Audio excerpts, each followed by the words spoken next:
Now, first up, post Phil Hughes' death, the question that was asked was, is the bouncer no longer safe really for batsmen to face? Now, if there was a vote taken today on banning bouncers in Test cricket, would you vote for it or against it?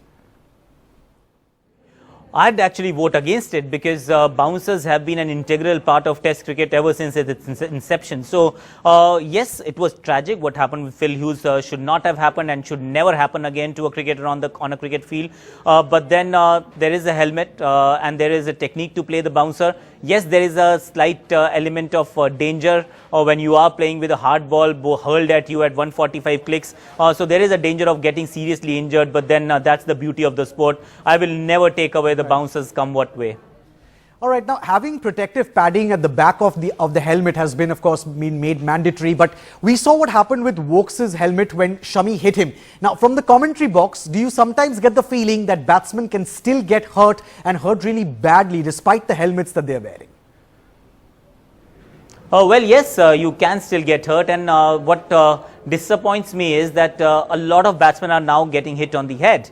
There was a time when Mr. Sunil Gavaskar played and GR Vishwanath and the rest, when there was no helmet. We didn't see people getting hit on the head that often. And it's not that bowlers are faster now and pitches have become faster and people are bowling more bouncers. That's not the case. It's just that without the protective gears, I think the technique was slightly better. The defensive technique, that technique has actually been taken for granted because there is protection, and that is where people are getting hit more often.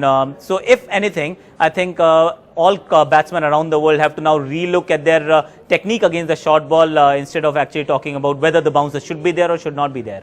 Right, Aakash, statistics have shown that even after Phil Hughes' death, there hasn't really been any decrease as such in bouncers bowled per test match. In fact, in tests involving Australia, the number of bouncers bowled have in fact gone up. Is that surprising for you?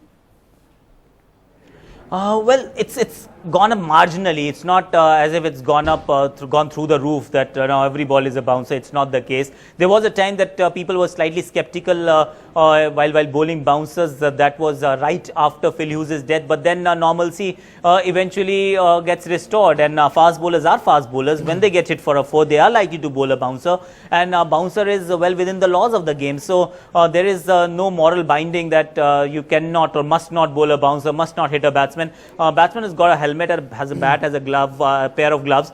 Get out of the way if he can. If he can't, then good luck. You knew what you were signing up for. So that is the way it is. I will have the bouncer, that element of surprise, that element of danger while you're batting.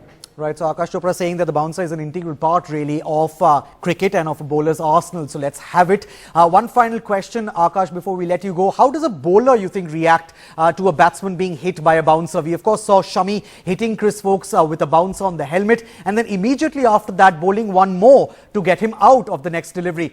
You can't really fault the bowler because he's allowed to bowl the bouncer, but many people will still ask the question, was that really required? I think what you missed in between was the fact that Shami actually walked up to him, including all the other Indian players, inquired about Wokes' health when he was considered fine.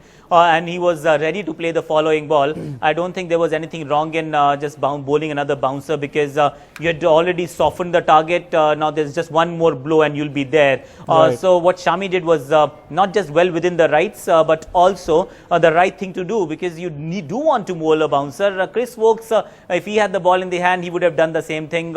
And it's not tit for tat. It's just the way the game should be played. So I'm absolutely fine. If you can bowl two bouncers legally, go ahead and bowl two bouncers. Right. If it was a 1 foot, 2 foot no ball and the purpose was to hurt the batsman, then I have a serious issue. But if that's not the case, come on, let's carry on. It's international cricket. It's supposed to be tough.